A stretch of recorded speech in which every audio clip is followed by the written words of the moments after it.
in August and talked a little bit about my book, The Game of Remembrance, about how it all came to me and my journey within creating it. But today I wanted to go into a little bit more depth of the book and about our journey here. I use video game language to make a lot of these higher ideas relatable. I found it was the easiest way for me to kind of break down the entire, reality that we're living in. So I gave everyone out these little handouts. It's supposed to look like a little computer screen. Yes. Oh, sure. Here you go. Does everyone have one?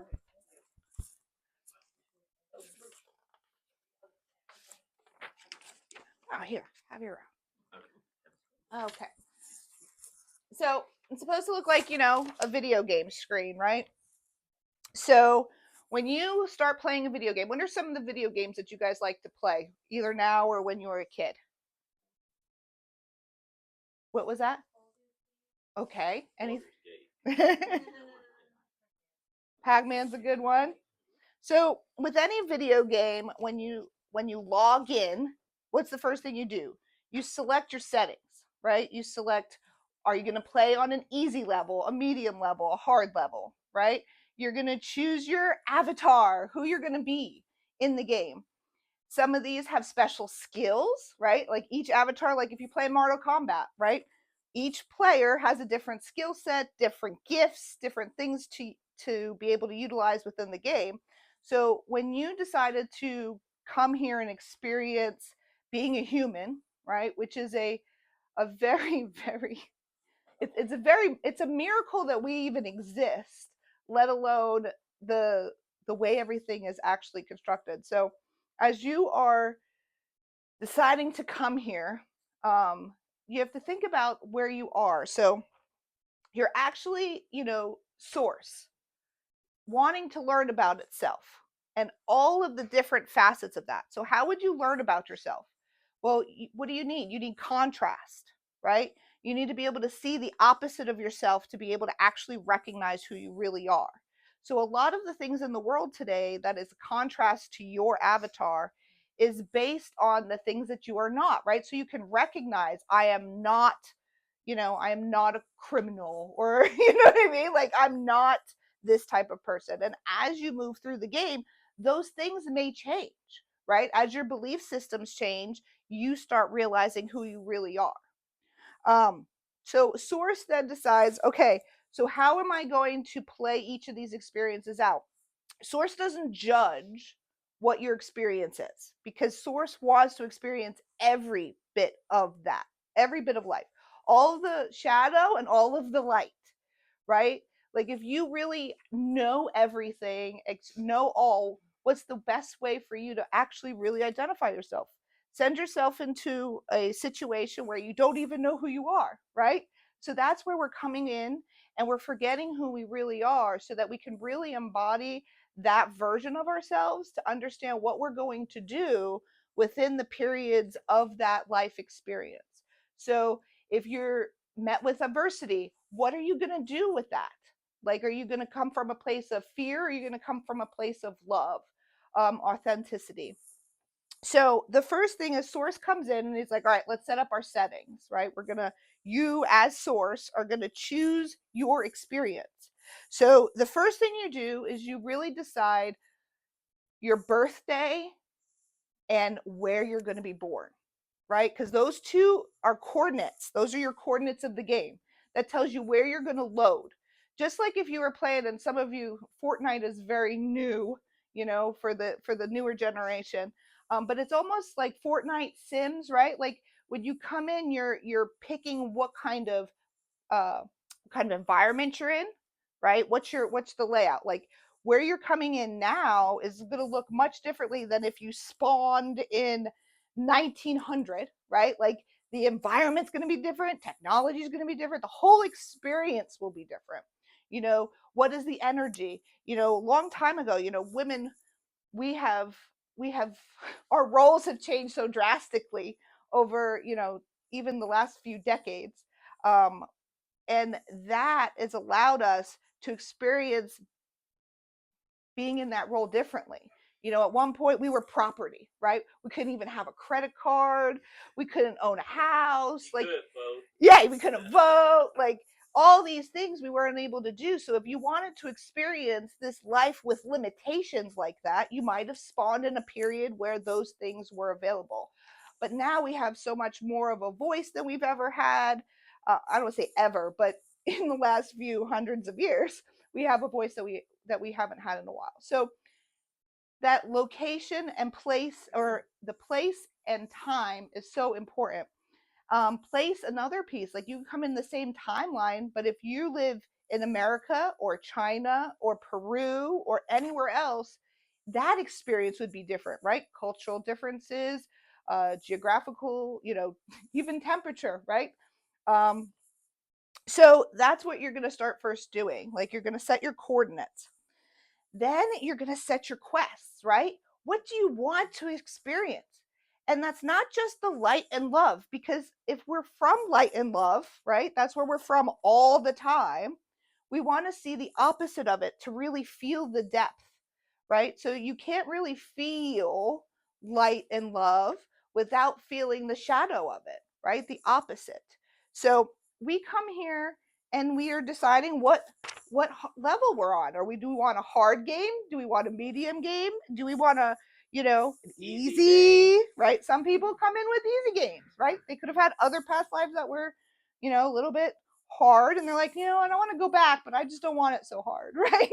And then there's others, some of us, that are like, give it all to me. Give me the grief. Give me the trauma. I can handle it, right? And then we get here, we forget, we get lost in it. You get lost in the trauma, you get lost in the emotions, and they bring you into a smaller viewpoint, and you're not able to see the bigger picture. You know, I talked last time about how I had lost my husband, and that's kind of what triggered creating this book. But during that whole time, I was gifted enough to be, not gifted, but I was given a gift in order to be able to, like, be able to see a bigger picture of it. I was able to not just be stuck into the grief of it, but I was able to see how my grief was affecting other people. I was able to see how the situation was changing people around me. I was able to see the more of the purpose of why it occurred, than to be like, oh, he, you know, God took him from me. I'm never going to heal. I'm going to be stuck in my house forever, right? That was not the conversation I ever allowed myself to have. So being able to see things in a bigger perspective and a bigger lens, to know that things are always working out for you, even when you don't necessarily not when you can necessarily see it, right? Um, there's this saying, and honestly, I'm sorry, I can't remember what it's called, but basically, if if you're still in it, that means God's not done yet, right? Like, you're in your journey. You have to ride those waves of the experience, and sometimes it feels low, but that just means if it hasn't worked out for you yet, God's just not done. Like, give it time, be patient. We're not, some of us aren't so patient, me too. But we have to learn and enjoy that experience, because it's not just the highs that we need to really be present for, but it's also those lows, because they have such lessons in them for us. They're where we grow in reality. Like, we don't grow in comfort. If we were comfortable, we would be sitting on our couch watching TV all the time and not doing anything, right? We have to have that friction and that contrast to really grow and understand ourselves. So the quest, when we're signing up, just think of it like you're, you know, I say video game a lot, but I've heard this reference, you know, going into a grocery store. You know, you're coming and you're deciding to come to Earth, and you're like, all right, I'm just gonna go in and I'm gonna pick all my things, right? I'm gonna pick childhood trauma, I'm gonna pick sexual assault, I'm gonna pick losing a loved one, I'm gonna pick all these experiences so that I can see what it's really like. Because when you watch TV, right, and you're watching a drama, right, you're not, you're experiencing it to a level from your own lenses, right? You're saying, oh, if I was in that situation, this wouldn't be this way, or that wouldn't be that way. But when you're actually in the situation, things are different. You experience it completely differently than you ever thought you would experience it. So that's why we come here, to actually embody it, actually physically go through those experiences so that we can see how are we going to show up in those experiences, right? Like if you're in a trauma situation, how are you showing up in the moment? How are you showing up for yourself afterwards? Are you supporting yourself? Are you showing love? Is fear running the game? Right? Like so when we're running through these quests, if you have a lot on your list of quests that you've had to go through, be proud of yourself for getting through them. Be proud of yourself for being brave enough to experience them. Be proud of yourself for for coming out of it. And if you're coming out of it as a better person on the other side, you won. You won that level. You won that quest. And you get to level up and experience more and more. So also, while you're up there selecting all your settings, you're choosing your tools and your powers, right? While you're here, you're going to have certain gifts, whether it's you're going to become a famous author, a famous artist, a musician. Maybe you get psychic abilities. Maybe you already have them, but you've had to learn how to use them here, right? Or you decide, okay, well, I need to experience all of this first before I can elevate to that. Put that in my quest book to have in the, after this occurs, right? So as you're moving through, you can also obtain other gifts along the way, just like in a video game, right? Like if you're in Zelda, you're going to go grab the crystal, or you're going to go grab, the next tool that's going to make you more powerful, right? So as you're going through the game, not only are you born with these gifts or tools, but you get to gather them along the way. So, and some of them aren't all, like I said, some of them aren't all spiritual abilities. Some of them just being able to tap into your own intuition. So many of us have allowed external influences to not allow us to listen to our own intuition, our own inner guidance, and being able to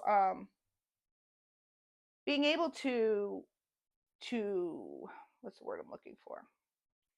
Being able to grow that skill, that trust of your own intuition and your own growth, because it's really your own journey, right? No one else understands your journey better than you. And why should you take anybody else's advice? Because they're smarter than me. But they've never stood in your shoes. No, that's why I give them my shoes first.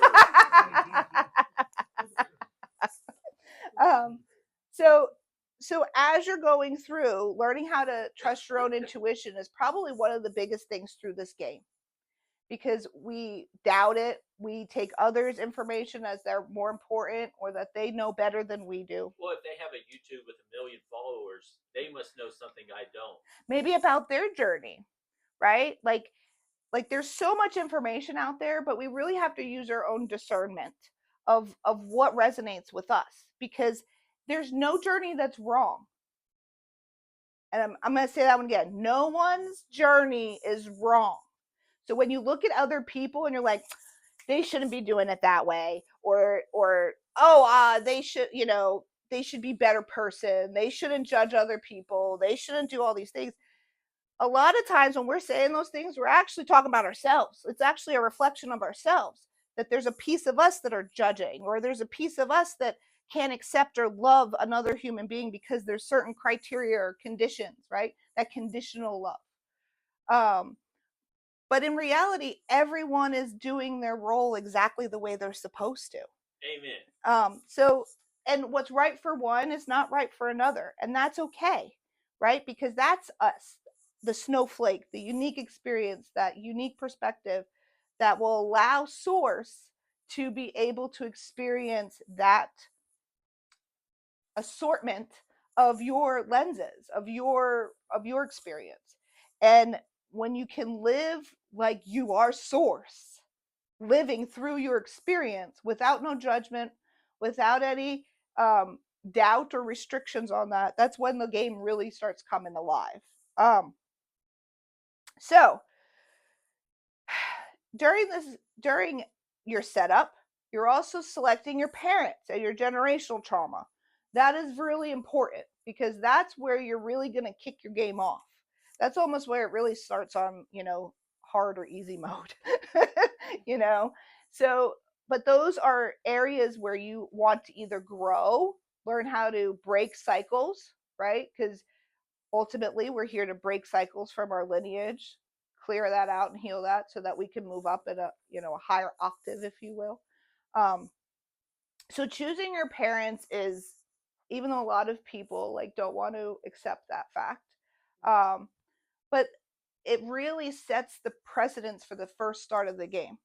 And that also, and I want to go into this because a lot of people don't understand, like when you're adopted, the same thing you still do that, but now you not only have your biological parents and stuff that you're healing, but now you're also getting your adoptive parents lineage, like programming, so you're healing both. So as you're going through that, I want people to understand that it's everyone who comes in contact with you, especially when you're a child before the age of 7, they're all giving you their programs to be able to overcome, to shed, I call it the unbecoming of yourself, to find that true version of yourself.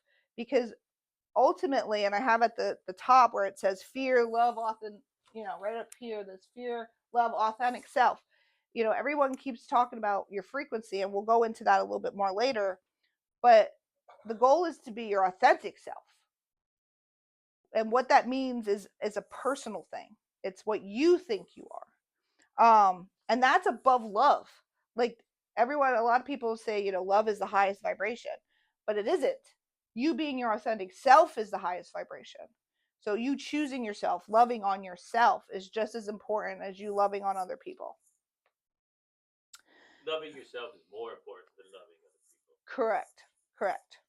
Um, so your opponents in the game, all the people that are brought into your life that are here to teach you things, to help you grow, you and them are, in the best way to think about it is, you and them are close on the other side, right? They chose to come in here so that you can experience that experience. You can't have an experience of trauma without having someone that gives you the trauma, right? So you can't be mad at the person that gave you the trauma because you're here to experience that event, that experience. So when we look at the opponents as actual like guides, um, it also changes the way you perceive and experience the game. And then we have our helpful NPCs, right? We have our helpful people that, could be one person that just comes into your life for a freaking minute, says one thing to you, and can totally shift your direction of your life, right? So these are like allies. It could also be, if you're spiritually connected with spirit guides, your higher self. It could be any of these things that are here to help you move through the game, um, and guide you to your different direction, because ultimately we really don't have a lot of choice. We we have choice on how we show up and how we allow our mindsets to show up, but we really don't have a lot of choice on the opportunities that come to you. You don't have a lot of choice on whether or not you're going to be successful, right? You can only align yourself with the actions, right? The universe is the one that actually brings to you the opportunities. I've had things come out of freaking nowhere, where somebody is like, hey, I think me and you could do this together. And I'm like, oh, okay, sounds good, right? So my choice isn't so much the opportunity, it's the, am I going to align with it or not? Am I going to bring in a good mindset into the experience? Um, because you can have the same experience, but feel it differently based on the way your mind is interpreting it. So, like Tim was saying, the illusion, the suffering, like the things that we're putting on ourselves a lot of that is self-inflicted. And anytime I feel fear, right? We were talking about how fear holds us back a lot, a lot. But fear's your gateway. Fear's your gateway to expansion. When you feel fear, you should really run towards it, but we've been conditioned to run away from it. Fear is not something that should be holding you back, because I find that fear is, like I said, it's where I expand. It's where I learn that I'm more capable, that I can do more things. Um, but but when you let that fear hold you back, it keeps you small. Um, there was another thing I was going to say, I forgot. Anyways, okay.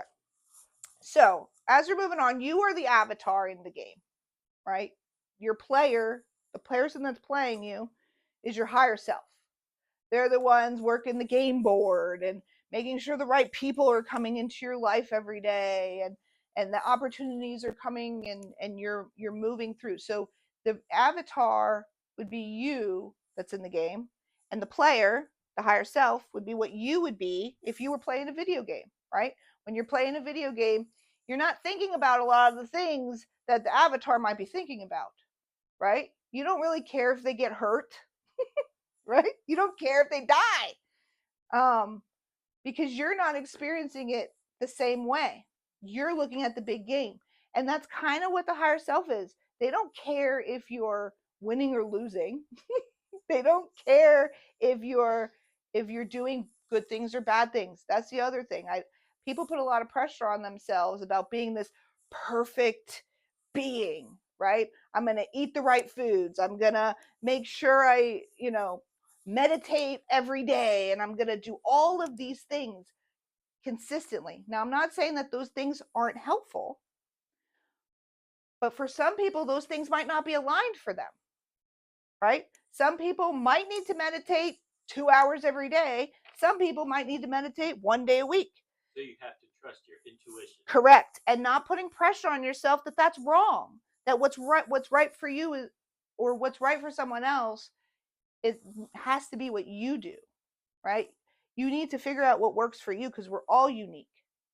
Some people want to go on a journey where they're trying to figure out what they're capable of, right? That they're trying to be these superhumans. I'm watching some of them online where they're, we're gonna fast for all this time, and we're gonna drink urine and do all these. And I'm not saying that this stuff doesn't work or isn't good for you, but I'm saying is use your own alignment, and don't feel like if you're not performing the way others are that you're wrong, because you're not. Because it's one person if they smoke cigarettes and another person that doesn't smoke cigarettes. Who gives a crap? You're here to enjoy this life, right? So why wrap yourselves up in all that worry and pressure to be something that you're not? Because that's what we're told to do. Mm-hmm. And how's that working? It's fabulous till it doesn't work. So even with I'm going to go back a little bit to your generational, your parents. They don't just bring the shadow though either. They also bring gifts and light through the situation, depending again what settings you set them at. But they can be guiding you to a different level. Sometimes you look at them and you be like, I don't want. They show you the things you don't want, right? I don't want this for my life. I'm going to do this because they showed me the contrast of it. So your parents, like I said, are really important for that beginning stages of your journey, and even as you become an adult. Um, Everybody's aware of the pineal or the pineal. I'm not going to say that right. Pineal gland, right? Thank you. My mouth is not working. That's like your Wi-Fi receiver. Your thoughts are not stored in your brain. Your memories are not in your brain. They're all kind of like out in the cloud, And your Wi-Fi receiver is what picks up the thought or the memory. But in order to get to that, and we do it so naturally, we don't even realize it, right? But your vibe, wherever your frequency is, that's what you're aligning to those thoughts, right? So if you're in a negative mindset, you're going to bring more negative thoughts. The more energy you put towards those negative thoughts, they're like, oh, she must like these. Let's give her some more, right? But if you stay in a positive, grateful mindset, you're going to bring in more things that are positive and more grateful for, right? So making sure that you're consciously choosing, that's where we have to flip, right? Stop letting yourself be pushed to, let me say that again. Instead of allowing yourself to get sucked in to the experience and the thoughts, being able to make that conscious decision, not letting them run subconsciously, but run that conscious decision to pick and choose, right? So if a negative thought comes up, sit with it. Say, what you trying to tell me? Is this true? You know how many times my brain has lied to me? At least twice. Oh, at least. A lot of the things your brain tells you isn't true. It's there to protect you. It thinks it's helping you. You know, it's like a a home security system. It's like, oh, we feel threatened. Oh, we feel unsafe. Oh, we need to, make sure people aren't manipulating us or taking us for advantage of us. But do you? Do you really need to think that way? So if you're consciously looking at these thoughts, you're able to then change them, or at least change the energy you're giving to them. Because everything, and I'm going to talk about that, the currency of reality is energy. Everything is energy. Money is energy. Your thoughts are energy. You are energy. So, but you get to consciously choose where you're placing that energy. And say you only have so much in a day, right? It say you have 24 hours. Mm-hmm. So, and some of that you're going to need to sleep, right? Well, for weaker people. So think about if you're letting a thought that is outside come in and take up your energy, you're basically giving it away, right? You're giving away that energy. And if you can, the practice of bringing it all and being present and allowing yourself to not, be distracted by these other things allows you to bring all your energy close. And oh my, the what you can create with that energy that we've been depleting. I used to be like, I'm working on a project and I'd be like, oh, but I could be working on this one, or I should be doing this one, or, oh, why am I sitting on the couch? I could be doing this other thing, right? Like, but every one of those thoughts is taking a piece of you away. Like, it's taking a bit of your energy. So when you're working on something, bringing all that energy in to the thing you're working on and not letting it like deplete into these other versions of you. I look at them like other versions, right? So for instance, I'll give you an example. Right now I'm working on creating this new art line that works with, energy, it's personalized, all of this stuff. And as I'm creating it, my mind would be like, oh, but you should be going and, I'm working on a second book. So you should be going and doing the book. And I'm like, no, the energy, my intuition, how I feel right now is pulling me towards the art stuff. It's not time for the book stuff, right? So it's the book version of me who wants to start writing and the art version of me, right? They're I don't say they're competing, but they're competing for your attention. For my attention. Yes, for my attention. And then by saying, okay, we're going to trust divine timing, right? We're going to trust that when the energy is there, you're going to get pulled to do the item. I don't want to leak and deplete my energy on what I'm working on now. So I'm like, nope, we're not going to think about that right now. It's not the time. But I had to teach myself to do that because otherwise I would have been like, putting pressure and shame on myself, feeling guilty for not doing the thing, right? All these emotions that aren't necessary. So as you're going through that, being able to look at your thoughts and think, is it me? Number one, is this me? Because a lot of our thoughts can also be put there by other people, right? So is this me? Is this working out for my best good, my higher interest, or am I just depleting myself? And when we're consciously looking at our thought processes better, we're able to look at even deeper. In my book, I talk about your belief systems and how your belief systems basically run your whole reality. That is how you experience it. It's all through your belief systems. Whether you're worthy, whether you deserve, you feel like you deserve this. Like you're going to block stuff from coming into your life simply by believing you don't deserve it.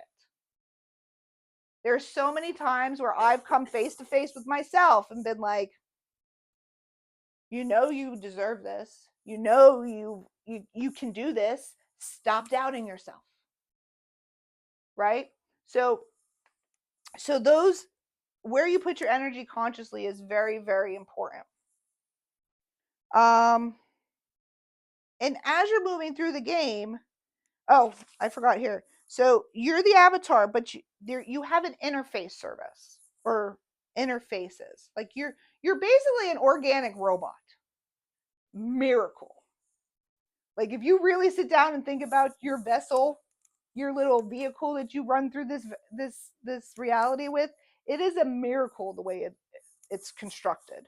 It's regenerating. Like think about it. If you compare yourself side by side with an actual physical like metal robot, like we reproduce, can a robot make more of themselves? Well, I mean, maybe, but not the same way. We're regenerating. You cut your arm, it heals itself up. Like I don't think we understand or really think about the like how amazing that is, right? Like, so what was I talking about? See, sometimes I lose the signal, right? Like that's that's all about channeling. I say that a lot with neurodivergent people with ADHD and autism. It's just that they're way multidimensional beings and they're running like 400 tabs, like a whole bunch of frequencies at once. And when you walk into a room, oh, I dropped the frequency. I don't remember what I was doing, right? So everything is frequency. But when we're experiencing this world, we're experiencing it all through our senses, right? Nothing is solid. Not the chair you're sitting on, you aren't solid. Most of everything is like, I forget the actual percentage, but it's like 80 or 90% vacuum space. There's so much space. But yet, because of this interface that we have with this amazing organic robot, we're allowed to feel things by electrical impulses. I'm not touching this wall. It feels like I'm touching the wall. My brain's telling me I'm touching the wall. But if you look down on a quantum level, I am not even touching, there's space in between my hand and the wall. Your vision, the only reason you can see is because of light reflecting in your eye. Like if you shut all the lights out, take every bit of light in this room that you can see, you will not be able to see anything in front of you. Right? Your smell, that's a fun one. The particles in the item that you're smelling are like a key, and your nose processes them like a key open. It's the coolest thing, but it's like a key opening up the sense. It's like a key that opens up the sense and allows you to smell it. There are certain smells that have the same key, so they smell the same, right? So it's just so amazing how our senses are. And I put 6 senses on here because people forget intuition is a sense. And it is one of your strongest and actually a lot more true than any of the other senses. The other ones, like I said, are all electrical connections from your interaction with the space, where your intuition is like literally like being funneled down to you. And it is, in my opinion, probably the most true thing. Your biggest truth is your intuition. How much time do I have? Okay. So I think I went through most of the stuff on this page. But the objective for here, for why you're really here, is to learn and grow ultimately, and learn who you are. Remember who you are. I guess I'll ask a hard question. How do we not come back? In So- your opinion, So, because we're not looking for facts. correct. So in my opinion, I think it's a twofold. I think if you get to a certain awareness, and it's all about mind, the whole world is mind. So if you get to a certain awareness, I think when you pass, you have the options. Like, it's not saying that you make this thing here, you do this and you never have to come back, because the thing is, you chose to come here. It wasn't forced. You weren't like, oh, you have to go down there and pay your penance so that you can elevate to the next level. This is no. Exactly. It's just the same reason why you play a video game. So if you don't want to come back down when you're done with the game, you put the controller down. Ultimately.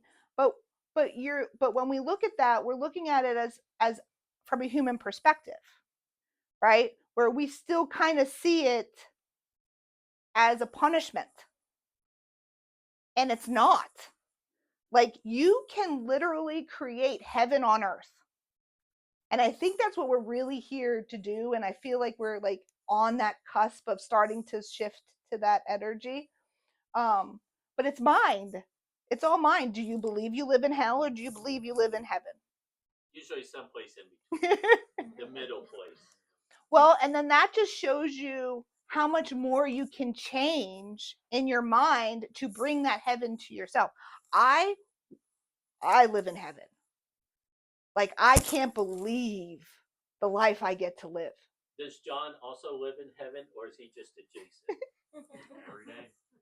Yeah. Good time every day. It is. Like, there's miracles in my everyday, because I believe there can be miracles in my everyday. Your belief system allows it to happen. Yeah. I started saying the word magic a lot a couple years ago. I'm like, I want to create a magic reality. If this is real, if I can create whatever reality I want a magical one. I want one that's fun. I want one that gives me surprises and gifts, and I want to have a fun experience. So in order for me to do that, I had to really change the way I believed what was true, what was possible. Because if you don't believe it's possible, you ain't gonna see it, even if it was in front of your face. So as you're not just believing that it's possible, but the words that you say, are spells. Sorry, but you're all a bunch of witches and wizards. Nobody gets that, but everything you say has an impact on what your world will create. If you say, oh, my world is so bad, everybody is out to get me, and I'm never going to be successful, and I'm never going to get the thing, and all right, sure, you're right. The universe is going to support whatever the heck you say. So that's what you want to create. But in order for me to have created this heaven on earth, I had to speak it. I had to say that I live in a magical world. I had to say magic. I said that word so many times. I still do. Have a magical day, right? Like, just by changing that, like I said, changed my entire life. Now, that doesn't mean that I don't have challenges, right? When you're going I'm sorry, John. That's what I came here for. Like, when I talk about in this book, like, this is like the first real steps to what I would say enlightenment, right? Enlightenment is knowing that you're always supported, you're always protected, and that no matter what life throws at you, you're going to come out smelling like a rose on the other side, right? But feeling that, it's not just in your mind. You have to embody it. Your body's got to be able to go into chaos with just ease and relaxation. That takes a lot of reprogramming. That takes a lot of practice and dedication, to be perfectly honest. But we see, monks, and we see these higher spiritual gurus, but are they working a 9 to 5? Do they have kids at home? Or they have a messy sink, dishes in the sink, right? So they're showing you what's possible. But ultimately, I feel if normal people, like people that are actually living in the 3D, in at least in our culture, right? If you can embody enlightenment while you're working a 9 to 5, taking care of kids, parents are, you got your parents to deal with and all these other things, then you've made it. Like, you've created that heaven on earth, because you can walk through any situation that the universe is going to give to you, and you'll be like, I know this is working out for me. I don't know how, but things have to shift. And especially if you want big things in your life, you got to allow the universe to move the things. You got to allow them to move off people that aren't no longer helping you and are just dragging you down, because everything is energy, right? So everything around you is impacting you. From the music you listen to, that's a big one. Music is magical too. Like, we honestly, I feel like it's all frequency. Music is a frequency, right? So if you're listening to stuff that's sad, it's going to make you sad. I'm not saying you shouldn't. If you're in a moment and you want to feel sad, put on the sad music. But when you're unconsciously choosing music that is not supporting you, right? That's not telling your subconscious good things, right? If you're listening to music where it's degrading women or it's about violence, um, that's not helping you. We'll just say that. It's not helping your frequency. The TV you watch, social media, all of that stuff that you're digesting, think of every bit of that as an energy exchange, right? So if you're watching something that's, you know, uplifting, it's going to increase your frequency. If you're looking at stuff that's fear-based, like the news, it's going to suck you down unconsciously. You're not even going to realize it. You're like, I'm just watching the news. It's not going to have an effect on me. But until you're really like strong enough in your own frequency, until you're like really able to control, like hold that all in, you're very porous. Like, you're very able to be swayed and pushed.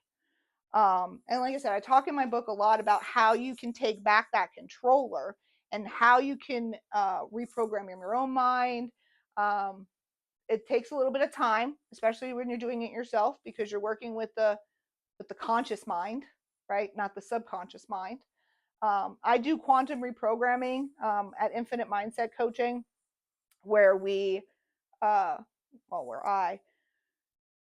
basically help you reprogram those beliefs that are keeping you stuck, that are not allowing you to move to your next level. Because ultimately, like I said, I love to live life like a video game. I love it, because it's like a reward system. We're so depleted on dopamine, and I'm a little ADHD, so I need a dopamine kick just to get moving. And when I know that I just conquered a level, or I'm jumping up, feels good, right? It's the dopamine hit, just like when you're playing a video game. I won the level, right? So if you bring that same energy to life, it is so much more fun. Did you have a question? Mm-hmm. Yep, we could go to questions.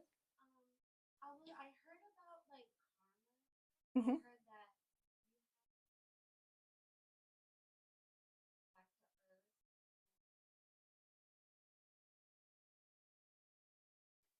Well, so think of it like, I don't want to say that that's necessarily like solid, like that you have all this extra stuff from other lifetimes that you have to do, right? I look at it as more like I had all these lifetimes and I got to experience this piece of it, but I didn't overcome it. Or I did it this way and I want to try to do it this way. It's not so much that you're being punished and saying you need to go down here and do this. It's your own self, like a college course, right? You're like, I want to get better at this, so I need to take these experiences. I needed to do this. Now, karma here, while you're here, that you're working through. And karma, dharma, right? They're the opposites of the same coin. They are just, I look at them as, like I said, an energy exchange, right? It's another energy thing. So if I do something nice for someone, I'm going to get like 3 times that back. If I do something bad to someone, I'm going to get 3 times of that back, because it has to balance out. Like everything is energy, negative, positive, right? So what you're doing in this world could have, energetic repercussions, because you're bringing back that truth to yourself. So, for instance, how I said you want to show up the way you want to see the world, because that's what's building your reality. So you're not expecting the other person to do the thing, right? You have to expect yourself to be the example. So if you want your world to look like where people aren't lying to you, people aren't manipulating you, people aren't doing, you can't be being that person. And to be honest, when it when my journey really kicked off, the first thing for me was lying. It was the first thing was like, nope, we can't be doing this no more. I said, I want to be a person of integrity. I want people to be able to listen to me and know that everything I say is always the truth. I don't want anybody to ever doubt me. Because I don't want to doubt myself, right? So it's showing up for yourself the way you want others to show up for you. Does that help? Okay.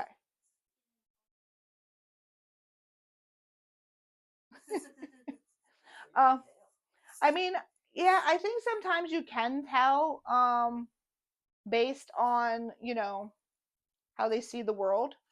But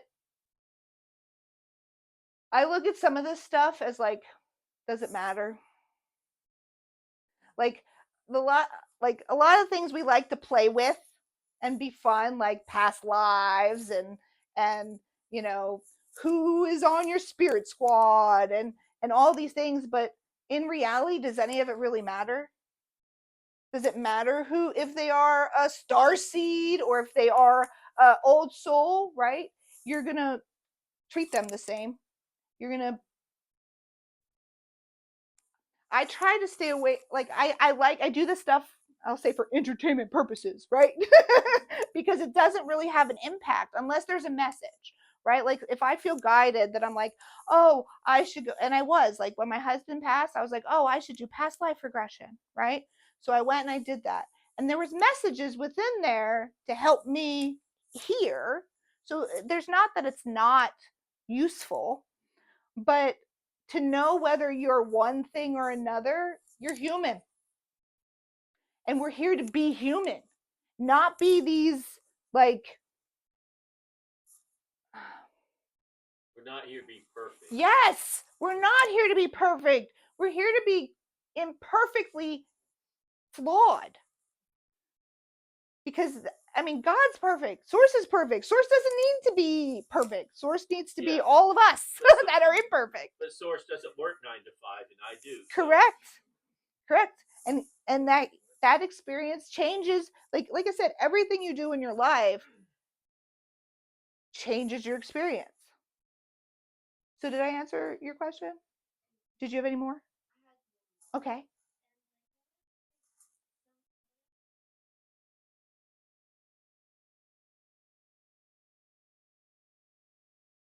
Mm-hmm.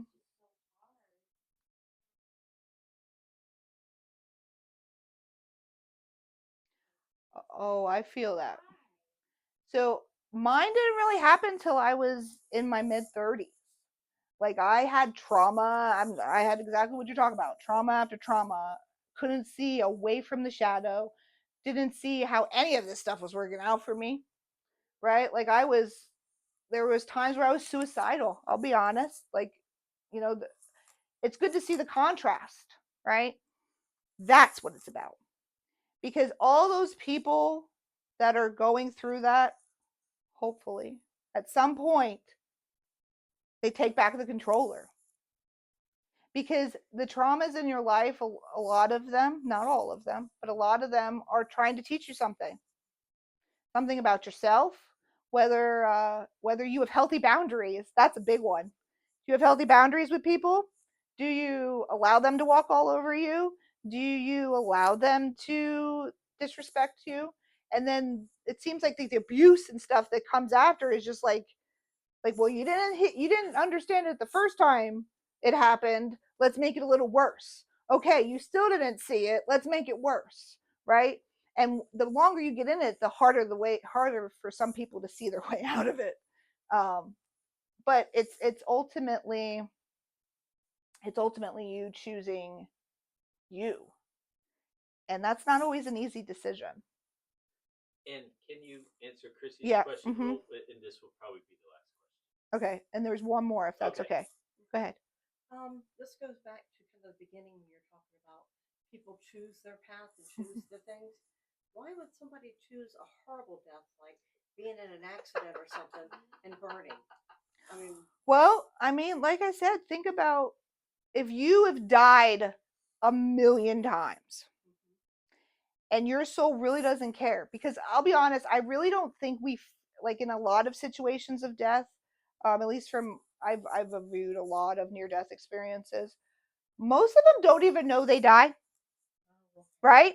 So I feel like a lot of them are pulled out before the pain comes, because they don't like when you hear them, they're like, I was just standing there next to him, I didn't even know what was happening, right? So I don't think we feel it the way our human minds think we feel it. it's like it's going to be bad enough to register kind of situation. The pain part, I feel like, is usually if it's somebody who's not going to die, or sometimes it's a catalyst. But I still feel like there's, like, even if they're feeling it, like say it's like a burning thing, that's a little different. I really feel like they yanking them out. The body might still be there reacting, but I feel your consciousness is kind of out of the game. Like we're not feeling it, but the body is going through it. Um, and then the people that are in severe pain, that aren't, dying. There's, like I said, there's pain has lessons, and it really shows you how strong you are.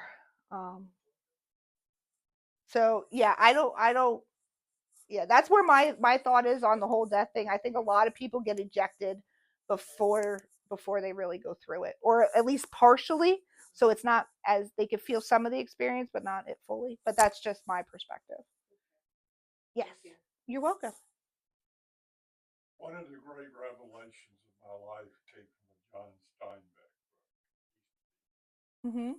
And in it, he concludes at the end, thou mayest. You have choices in life. You can live a good life, you can live a bad life. Mm-hmm. You can choose to be miserable or you can try to be happy. Now, you can try to be happy and fail, but if you don't try, you're not going to. Mm-hmm. So, this life, and I pay no attention to what I was before. Now is what counts. Mm-hmm. Thou mayest. Think of what you need to be, what you want to be, and thou mayest. Yes. So yeah, you're right. You got to pick up and choose what you want to do, and align with that. In the book, I talk about like the frequency of it, like how you move through the game, and how that frequency that you're embodying is attracting and bringing all that stuff, into your experience. But you have to align with the actions that are being that person. Like you can't just say one day, I'm gonna be an artist, right? Like I'm an artist now, but I haven't made any art, right? Like that's, you can't. most of the time you do the action a few times before you can even bring in the fact that that's your identity now, right? So you always have to do the action to align with that version of you that you're going to bring in. um, so being more conscious about the decisions you're making, is this choice like, and that's why you have to be so present. Like you said, you have to see all the choices, but sometimes we're in our head, we're over here, this, I have to worry about the groceries, I gotta do all this other stuff, and we're not in the present, so we might miss out on the opportunities or the choices that are in front of us, and you make them subconsciously versus consciously. So when you break them subconsciously, you're relying on those old programs that you've built over your lifetime.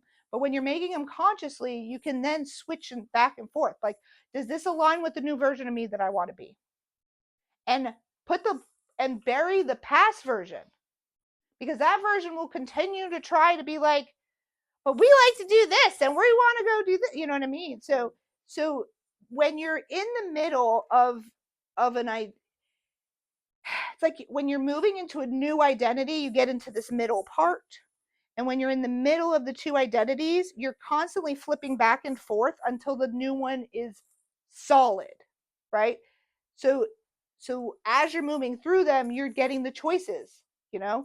Does this align with this old version or the new version? Am I going to make this choice or this choice? So as you stay present, you're able to see them more and be able to align. And then once you get doing it long enough, then you get to like basically embody and secure that frequency. You're saying you're reprogramming your thinking, Mm-hmm. and it usually takes 21 days to change a habit. The consistent, conscious effort. And that's basically what you're telling us to do. Like economics, there's no free lunch. Mm-hmm. You have to make that effort to see results. Yes. Yep. It's thought, action, and then you get the thing. All right. All right. Well, thank you, Thank Joanne. you guys. If you have any questions, I think she'll be here after service also. Yep. Joanne, will you please